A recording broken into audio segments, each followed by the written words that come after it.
नमस्कार दोस्तों, स्वागत है आपको और एक डरावनी कहानी में। आज मैं आपको सुनाने जा रहा हूँ राजस्थान के एक छोटा सा गांव भमरोड़ा की सच्ची कहानी। अगर आप कमज़ोर दिल के हो तो हेडफोन लगा कर सुनना, क्योंकि ये कहानी आपकी रूह तक उतर जाएगी। और हाँ, कमेंट में ज़रूर बताइएगा कि अगली बार कौन सी आत्मा की कहानी आप सुनना चाहेंगे। रात का वक्त था। हवा में कुछ अजीब सी सड़ांध फैली हुई थी। गांव के लोग कहते थे कि उस रात कोई भी अपने घर की देहरी पार न करे, क्योंकि वो डाकन आज़ाद घूमती है। कहते हैं वो किसी के घर की छत पर बैठकर बच्चों का नाम पुकारती है, और जिसे भी उसका नाम सुनाई दे तो वो सुबह नहीं देख पाता है। राजस्थान के रेगिस्तानी इलाके में बसा एक छोटा सा गांव भमरोड़ा। ये गांव दिन में शांत और खूबसूरत दिखता था, लेकिन रात पड़ते ही इसकी हवाओं में कुछ बदल जाता था। कहते हैं यहाँ रात में औरतों की सिसकियाँ सुनाई देती है, और ऑटो की घंटियों के बीच किसी औरत के हंसने की आवाज़ गूंजती है। गांव के लोग मानते थे कि 50 साल पहले यहाँ एक औरत को डाकन कहकर जिंदा जला दिया गया था। उसका नाम था रोशनी बाई। रोशनी बाई गांव के बाहर रहती थी, अकेली। लोग कहते थे वो काली विद्या जानती थी। उसके घर के आंगन में अगर कोई बच्चा जाता था तो वो बच्चा बीमार पड़ जाता था। एक बार गांव के चौधरी का बेटा गायब हो गया। गांव के लोगों ने बिना सोचे समझे रोशनीबाई पर इल्ज़ाम लगाया और उसे घसीटकर गांव के चौराहे पर जला दिया। मरने से पहले वो बोली थी, तुम सब की औलादें रोएंगी और मैं हर उस घर जाऊंगी जहां से मेरा नाम मिटाने की कोशिश की जाएगी।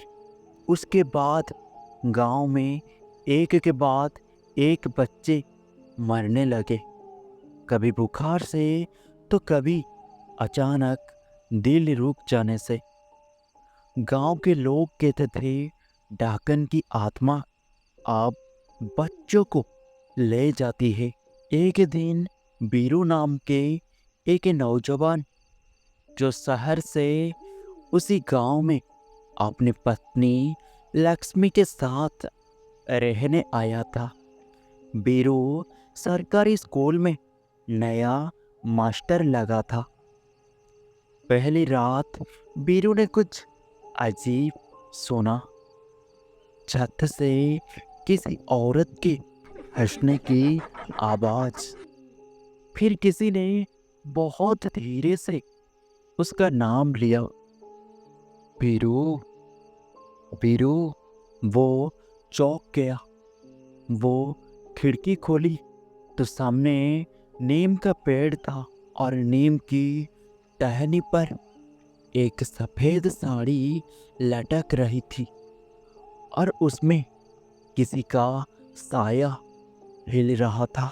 सुबह उसने लक्ष्मी को बताया। लक्ष्मी बोली, शायद सपना देखा होगा आप। यहाँ सब अंधविश्वासी है।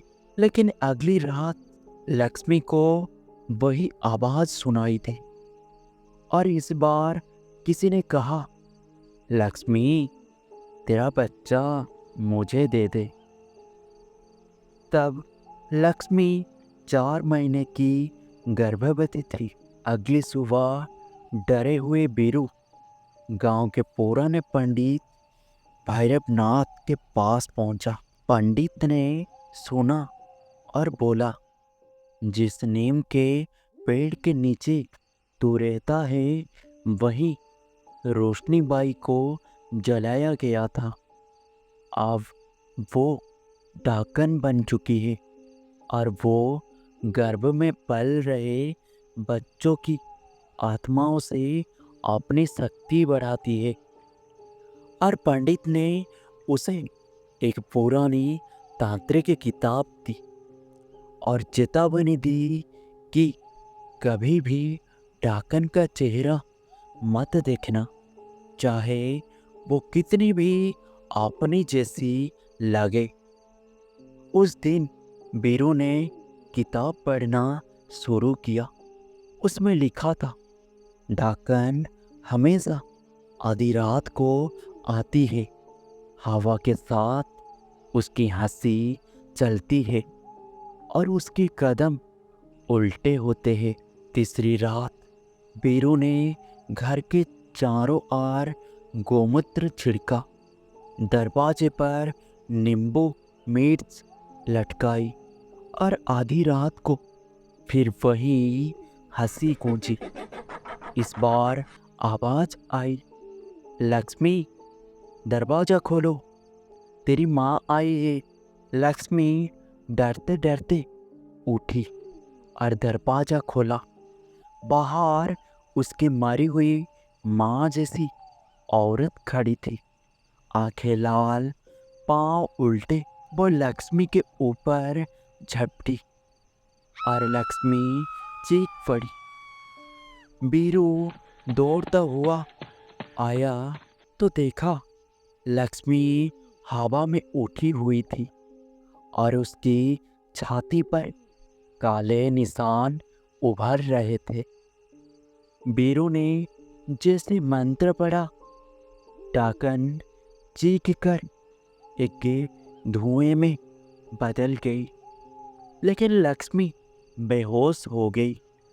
सुबह लक्ष्मी जागी तो बोली, बीरू, उसने कहा था मैं लौट कर आऊंगी अपने बच्चे को लेने के लिए। गांव के पंडित ने बीरू को बताया, अमावस्या की रात उसका असली रूप खुलेगा। अगर उस रात उसे नहीं रोका गया तो वो तुम्हारे बच्चों की आत्मा ले जाएगी। बीरू और पंडित ने अमावस्या की रात एक हवन रखा। आसमान काला था, हवा में राख की गंध और अचानक नीम के पेड़ के नीचे मिट्टी हिलने लगी और रोशनीबाई की आत्मा जमीन से निकली। लाल आंखें, झुलसा चेहरा, बाल जमीन तक लटकते हुए। वो बोली, मेरा बच्चा मुझसे छीना गया था, अब मैं तुम्हारा बच्चा लूँगा। बीरू ने किताब से एक आखिरी मंत्र पढ़ा, ओम काल रात्रे नमः। अचानक पूरा पेड़ जल उठा और डाकन आग में चीखती हुई गायब हो गई। सुबह सूरज निकला और गांव में कई सालों बाद पहली बार बच्चों की हंसी सुनाई दी। लेकिन जब वीरू ने लक्ष्मी के गर्भ की जांच करवाई तो डॉक्टर ने कहा, बच्चा अब नहीं रहा। उस रात डाकन शायद चली गई, या शायद उसने सिर्फ अपना हक लिया। आज भी भमरोड़ा के उस नीम के पेड़ के पास लोग जाने से डरते हैं। कहते हैं अगर आप रात के सन्नाटे में वहाँ खड़े हो तो कोई आपके कानों में फुसफुसाता है, मेरा बच्चा मुझे लौटा दो। दोस्तों, अगर आपको ये कहानी पसंद आई हो तो अपने दोस्त के साथ ज़रूर शेयर कीजिए और पॉडकास्ट विद प्रमोद चैनल को सब्सक्राइब कीजिए।